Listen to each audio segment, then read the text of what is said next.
स्कंद पुराण कहती है, जिस व्यक्ति पर कर्जा बहुत ज्यादा मात्रा में हो जाता है और कर्जा चूकता नहीं है, आप बहुत प्रयास कर लिए, करोड़ों रुपए का कर्जा हो गया, यहां से लिया वहां दिया, वहां से उठाया वहां दिया, वहां से उठाया वहां दिया, तो निवेदन है कभी मौका लगे कर्जा मुक्ति के लिए सारे वृक्षों में अगर कोई श्रेष्ठ वृक्ष माना गया है तो वो बट का वृक्ष माना गया महाराज। इसलिए प्रशासनिक कार्य के लिए, मानसिक टेंशन में, परेशानियों में बटकेश्वर महादेव का स्मरण किया जाता है।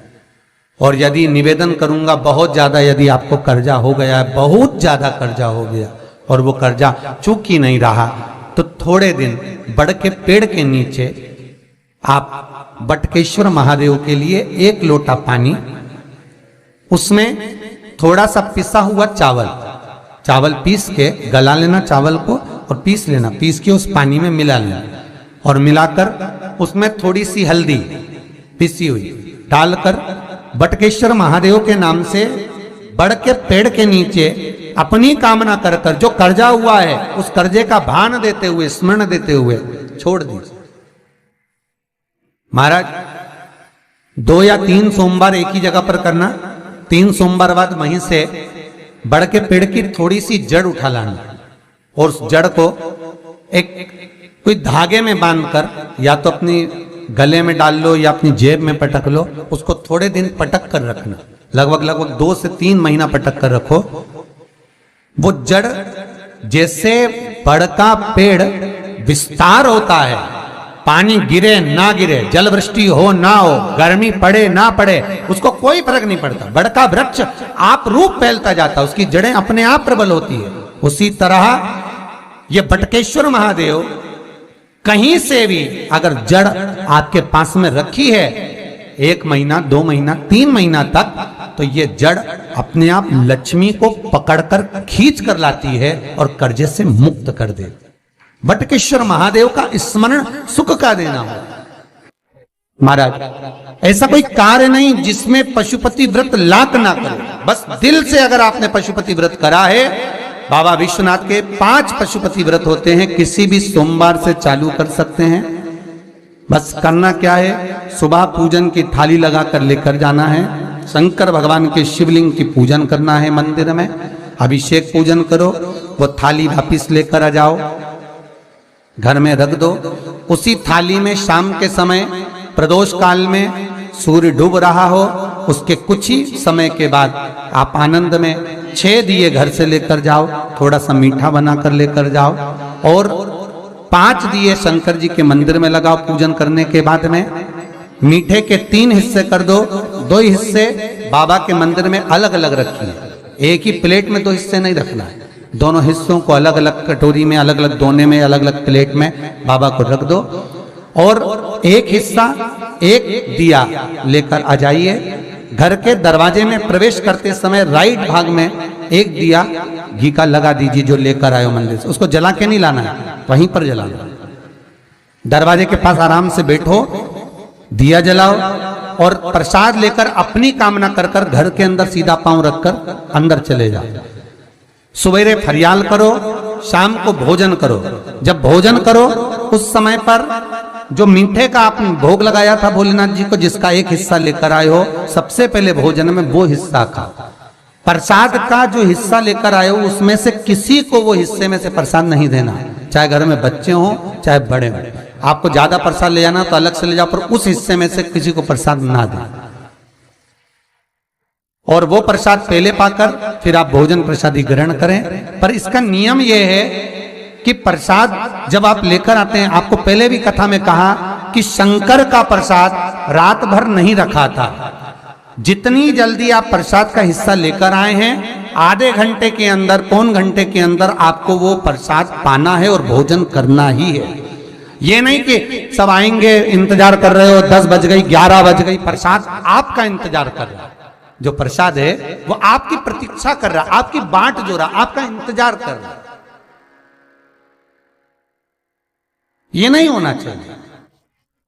महाराज कितना सुंदर कहा है शास्त्रों में कि केवल एक देव अधिदेव महादेव एक ऐसे होते हैं जिनका प्रसाद रात भर नहीं रखा था, वहां से लिया है। प्रसाद लाकर ताजा रहता है जब तक आप पाते हैं, फिर वो फ्रिज में रख देते हैं। फ्रिज में रखा रखा किसी ने खाया नहीं खाया, जितने समय तक फ्रिज में प्रसाद रखा रहता है वो इंतजार करता है कि कोई मुझे प्रसाद भक्षण करे। प्रसाद का मतलब होता है प्रभु का साक्षात दर्शन। प्रसाद का मतलब ही यही है, प्रसाद प्रभु का साक्षात दर्शन। वो रखा रखा जब ज्यादा समय हो जाता है तो घर में वो कष्ट प्रदान करने लगता है।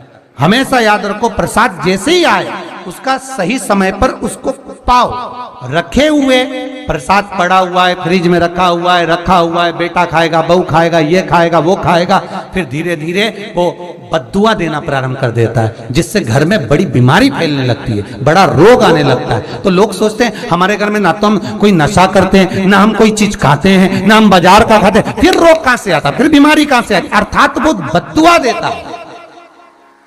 उसका प्रयोग करो, समय पर करो, समय पर पाओ।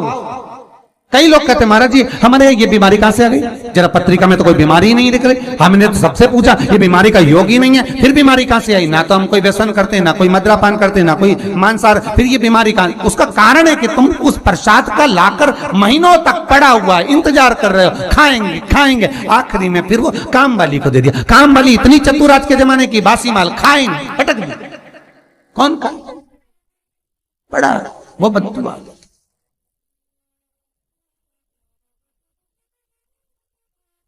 जितना आपको पाना है, जितना आपको लेना है, उतना प्रयोग करो। ज्यादा रखकर बहुत दिनों तक पड़ा है, थोर रखी है, मोहन थाल रखा है, लड्डू रखा है, पेड़ा रखा है, कुछ सामान रखा, नहीं नहीं भाई, जितना बने उतना लाओ, नहीं तो किसी को तुरंत बांट दो, समापन करो। पर अपने यहां पर बहुत दिन तक रखकर उसका बाबा स्वयं, मेरा श्री जी बाबा, मेरे तिरुपति बाबा, मेरा गोवर्धन नाथ, मेरा भोलेनाथ, उस प्रसाद के रूप में तुम्हारे घर में कितने दिन इंतजार करे कि मैं तेरे भीतर प्रवेश करूं, पर तू कराए नहीं, पड़ा है, रखा रहने दो, मन नहीं करता।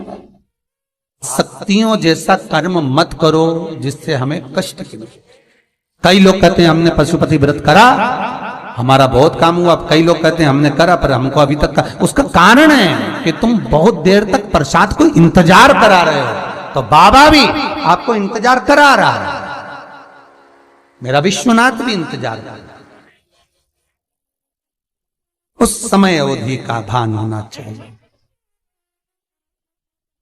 निगाह हटी, दुर्घटना घटी, बस ध्यान रखो। हम कहते हैं कि हम पूजन करते हैं, हम पाठ करते हैं, हम अर्चना करते हैं, हम अनुष्ठान करते हैं, हम भगवान की सेवा करते हैं, फिर दुख हमको ही क्यों आता है? उसका कारण केवल इतना सा कि दुख हम खुद बुलाते हैं, दूसरा नहीं, हम स्वतः। पशुपति व्रत 5 व्रत करो। 5 व्रत पूर्ण होने पर कई माताएं कहती हैं कि बीच में हमारे व्रत छूट जाते हैं रजस्वला धर्म के समय पर, तो व्रत तो करना पड़ेगा पर पूजन नहीं होगी और वो गिनती में भी नहीं आएगा। पर व्रत करना है पर गिनती में नहीं आएगा। मार पूजन भले मत करो, 7 दिन बाद आप जो व्रत करें वो अपने ऊपर है, पर गिनती में नहीं आएगा। व्रत करना पड़ेगा। गिनती में तब आएगा जब दरवाजे पर आप दिया लगाएंगे, जितने दिए आपने लगाए उसी गिनती में आएगा। और महाराज 5 व्रत जब पूर्ण हो जाएं, 5वां व्रत रहे, तब एक नरियल श्रीफल, उस पर एक मोली नाड़ा लच्छा लपेट कर उस पे 11 रुपए रखकर, कोई आपको किसी को ना भोजन कराना है ना भंडारा करना है, केवल मोली लच्छा लपेट कर 11 रुपए रखकर बाबा विश्वनाथ के सम्मुख में शंकर जी की वो जलाधारी जो गोल है माता जगत जननी का हस्तकमल, उसी पर रख देना है। विनती कर देना, बाबा मेरी ये कामना से मैंने ये व्रत किया। जो पशुपति व्रत स्कंद पुराण में, लिंग पुराण में, नर्मदा पुराण में, शिव महापुराण में, पद्म पुराण के अंदर वर्णन किया, वो व्रत मैंने किया। बाबा मेरे इस व्रत को स्वीकार करना, मेरी कामना पूर्ण करना। बाबा को झोली पसार कर प्रणाम करो और अपने घर को चल जाओ। बस यही 5 व्रत का विधान है। पशुपति व्रत ऐसा कोई काम नहीं जो ना हो, बस दिल से अगर व्रत किया है तो बाबा मनोकामना पूर्ण तो करे ही है।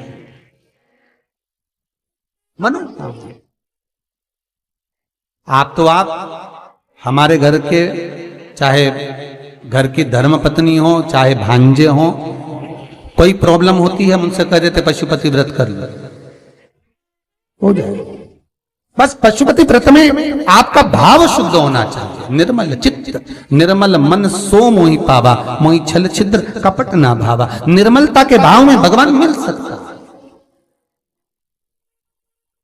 और फिर निवेदन करूंगा, एक लोटा पानी चढ़ाओ ना चढ़ाओ, पर बाबा से दिल से आप मिलो तो, एक बार दिल से उससे कहो तो। शिव शंकर का पशुपति व्रत केवल सांसारिक मनुष्य ही नहीं करता, ये पशुपति व्रत देवता भी करते, देवता